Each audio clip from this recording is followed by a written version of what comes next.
మన జేఎంజే ప్రకృతి సంపద తెలుగు ఛానల్ వీక్షిస్తున్న ప్రతి ఒక్కరికి స్వాగతం, సుస్వాగతం, ఘన స్వాగతం.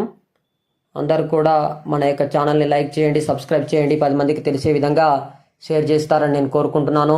వ్యవసాయానికి సంబంధించి మీ ఫ్రెండ్స్కి కానీ మీ బంధువులకు కానీ ఎవరికైనా అవసరమైతే ప్రతి ఒక్కరికి తెలియజేస్తారని నేను కోరుకుంటున్నాను. ఒకసారి చూడండి, నేను మా సొంత గ్రామం నాగర్ కర్నూలు జిల్లాకి వచ్చాము. ఇక్కడ వచ్చి మా సొంత పొలంలో ఇక్కడ 2 ఎకరాల పొలం ఉంది. అటు సైడ్ వచ్చేసి ఒక ఎకరం కంటే తక్కువ, హాఫ్ ఎకరానికి కంటే ఎక్కువ, 2 పక్క పక్కనే ఉన్నాయి. నేను ఇప్పుడు 2 ఎకరాల పొలంలో నిలబడ్డాను. చూడండి, ఈ 2 ఎకరాల పొలంలో వచ్చేసి 2 వైపులా విత్తనం నాటాము. అంటే పాదులు అంటారు, 2 వైపులా పొలము అంటారు.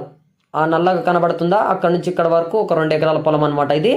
ఇందులో 2 వైపులా విత్తనాలు నాటాము. ఒక్కొక్క పాదుకి అంటే ఒక్క సైడ్ వచ్చేసి 2 విత్తనాలు నాటాము. ఎక్కడ చూడు కరెక్ట్గా చేను కనబడుతుంది. అడ్డము పొడుగు ఇట్లా క్రాస్గా ఎటు చూడు 4 సైడ్ల నుంచి చూసినా కూడా కరెక్ట్గా చాలు కనబడతాయి. ఆ విధంగా నాటిచ్చాం. ఈ విధంగా నాటడం వల్ల విత్తనం ఖర్చు తక్కువ అవుతుంది. 1 ఎకరానికి వచ్చేసి 2 కేజీల విత్తనం పడుతుంది. ఎక్కడైనా పురుగులు కానీ లేకపోతే చీమలు కానీ తినడం, ఎక్కడైనా ఎత్తులు మొలకపోతే మళ్ళీ ఒక హాఫ్ ప్యాకెట్ అంటే ఒక అర ప్యాకెట్ విత్తనాలు పట్టడం జరుగుతుంది. కాబట్టి ఇలా నాటడం వల్ల మంచి ఫలితం ఉంటుంది. ఒకవేళ వర్షాలు తక్కువైనా కూడా ఈ చెట్టుకి ఒక 4 కాయలు కాసినా కూడా ఎకరానికి ఒక 10-12 క్వింటాల దిగుబడి రావడం జరుగుతుంది. కాబట్టి మీరు కూడా ఇలా పాదులు నాటుకుంటే చాలా బాగుంటుంది. పాదులు అంటే 2 వైపుల విత్తనాలు మంచి అక్కడ ఇక్కడ 2 సైడ్లు కూడా పవర్ టిల్లర్తో కానీ ఎద్దులతో కానీ ఎప్పుడప్పుడు సేద్యం చేస్తుంటే కలుపులు తక్కువ అవుతాయి. చెట్టు దగ్గర మందులు వేయడం వల్ల, పైనుంచి మందులు స్ప్రే చేయడం వల్ల కూడా పెట్టుబడి చాలా తగ్గుతుంది. కాబట్టి ఇలా నాటుకోవడం వల్ల మంచి దిగుబడి రావడం జరుగుతుంది. కాబట్టి 2 వైపులా విత్తనాలు నాటడం వల్ల చాలా మంచి ప్రయోజనాలు ఉంటాయి. కాబట్టి ప్రతి ఒక్కరు తెలియని వాళ్ళకు కూడా మీరందరూ తెలియపరుస్తారని నేను మనస్ఫూర్తిగా కోరుకుంటున్నాను. కాబట్టి ప్రతి ఒక్కరు ఈ విధంగా నాటుకోండి, చాలా మంచిగా ఉంటుంది.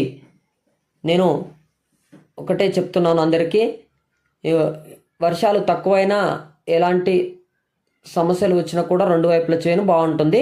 ఇగో ఇక్కడ చెప్పాను కదా, హాఫ్ ఎకరానికంటే ఎక్కువ, ఎకరానికంటే తక్కువ ఉంది. ఇందులో వచ్చేసి ఇక్కడ అంటే కుని అంటారు. కుని అంటే క్రాస్గా ఉంది పొలము, 3 భాగాలుగా కరెక్ట్గా లేదు, సమానంగా లేదు. కాబట్టి అందుకని చెప్పేసి ఇక్కడ వచ్చేసి ఒక సైడే నాటామన్నమాట. ఇలా నాటడం వల్ల విత్తనం ఖర్చు చాలా ఎక్కువ అవుతుంది. దగ్గరగా నాటడం వల్ల వర్షాలు ఎక్కువైతే వచ్చిన కాయలు మురిగిపోవడం, పూత మురిగిపోవడం అలాంటివి జరుగుతుంటాయి. కాబట్టి ఈ ఒక సైడు నాటడం కరెక్ట్ సరైన పద్ధతి కాదు. కాకపోతే చెట్టుకు 4 కాయలు కాస్తే వర్షాలు తక్కువైనా కూడా అలా కూడా ఒక 10 క్వింటాల వరకు వస్తుంది దిగుబడి అనే ఒక ఉద్దేశంతో ఇలా నాటుతుంటారు. కాబట్టి ఈ ఒక సైడ్ నాటడం వల్ల ఈ గుంటుకలు తోలడం కానీ, పిండి మందులు వేసుకోవడం వల్ల కూడా చెట్లు ఎక్కువగా పెరగడం వల్ల అందులో తిరగడం కూడా చాలా కష్టం అవుతుంది. మందులు కొట్టడం, గుంటుకలు తోలడం అలా చాలా కష్టం అవుతుంది. కాబట్టి ఈ విధమైన పద్ధతి అంటే నేను చెప్పడం అంటే మన పెట్టుబడి పరంగా చాలా ఎక్కువ అవుతుంది. ఇలా చేయడం వల్ల రైతులకి ఖర్చు ఎక్కువ అవుతుంది, నష్టపోతారు అనే ఒక ఉద్దేశంతో మాత్రమే నేను చెప్తున్నాను. కాబట్టి ఎవరు అనుభవంగా వాళ్ళు నాటుకుంటారు. కాబట్టి నేను చెప్పేది ఏంటంటే, మొదట చూపించాను కదా, అలా నాటుకోవడం వల్ల చాలా మంచి ప్రయోజనం ఉంటుంది. ఇలా నాటడం వల్ల కొద్దిగా రిస్క్ ఎక్కువ ఉంటుంది. అందులో చేలు కొద్దిగా వర్షాలు ఎక్కువైనా కూడా తక్కువైనా కూడా చేలు బాగా గుబూరుగా కమ్ముకోవడం వల్ల వెలుతురు సరిగా తగలకపోవడం, చెట్టుకు గాలి ఆడకపోవడం వల్ల కాయలు మురగడం, పత్తి తీయడం చాలా కష్టం అవుతుంది. కాబట్టి ఇలా చేసేదానికంటే కూడా నేను చెప్పేది ఏంటంటే, ఈ విధమైన పద్ధతి నా దృష్టిలో సరి అయింది కాదు, నాకున్న అనుభవం ప్రకారం. కాబట్టి మేము నాటింది ఇది కూడా. అంటే ఎందుకు నాటామంటే, అది కొద్దిగా చేను తక్కువ ఉంది కాబట్టి మీకు చూపిద్దామనే ఒక ఉద్దేశంతో 2 వైపులా అటు ఇటు నాటి పెట్టాము. కాబట్టి మీరు ఈ విధంగా, నేను ఫస్ట్ ఇప్పుడు మళ్ళీ నిలబడ్డాను కదా, ఇలా నాటుకోవడం చాలా సరి అయిన పద్ధతి. కాబట్టి 2 వైపులా ఈ విధంగా నాటుకోండి. ఒకసారి పత్తి మొక్క మొలిసిందంటే దానికి చావు అనేది ఉండదు.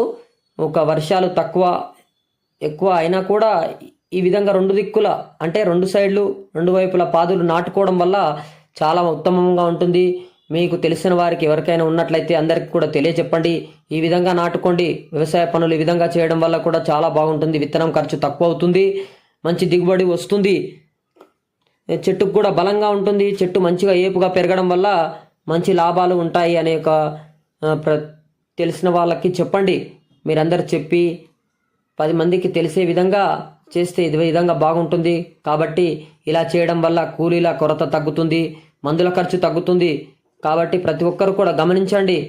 నేను చెప్తున్నాను, దయచేసి ప్రతి ఒక్కరు కూడా ఈ పత్తి పంటలో ఏ విధమైన మెలకువలు ఉంటాయి, ఏ విధంగా చేయాలి అని చెప్పేసి చెట్లు పెరిగే కొద్దీ మీకు అన్ని విధాలుగా చూపిస్తాను.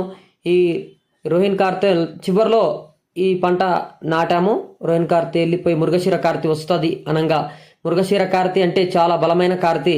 కాబట్టి నేను నాటడం వల్ల ఈ పత్తి పంటకు సరిపోయేంత వర్షం మాత్రమే పడింది, ఎక్కువగా వర్షం పడలేదు. ఏదో అంటే ఒట్టి పదంలో విత్తనం నాటాము. నాటడం వల్ల మంచి మొలక వచ్చింది. కాబట్టి భగవంతుని దయ వల్ల ఎలాంటి నష్టం కూడా జరగకుండా మంచి విత్తనాలు ఒకేసారి నాటడం వల్ల మంచిగా మొలక రావడం జరిగింది. కాబట్టి ప్రతి ఒక్కరికి కూడా ఇలా మంచిగా జరగాలని కోరుకుంటూ, వ్యవసాయం సంవత్సరానికి ఒకేసారి ఉంటుంది కాబట్టి అదును మీద మంచి విత్తనం నాటుకోవడం, అదును మీద వ్యవసాయం చేస్తే మాత్రమే 10 రూపాయలు మిగులుతాయి. కాబట్టి ప్రతి ఒక్కరు కూడా మెలకుగా ఉండి ఈ విధంగా మంచి మంచి పద్ధతులలో, కొత్త కొత్త పద్ధతులతో రిస్క్ అంటే కష్టం తక్కువగా ఉండే విధంగా చూసుకుంటారని నేను కోరుకుంటూ ఇంతటితో మన యొక్క ఈ చిన్న వీడియోను ముగిస్తున్నాను. 10 మందికి తెలిసే విధంగా షేర్ చేయండి, సబ్స్క్రైబ్ చేయండి. నన్ను ఆదరిస్తారని కోరుకుంటూ నేను మనస్ఫూర్తిగా ధన్యవాదాలు తెలియజేస్తున్నాను.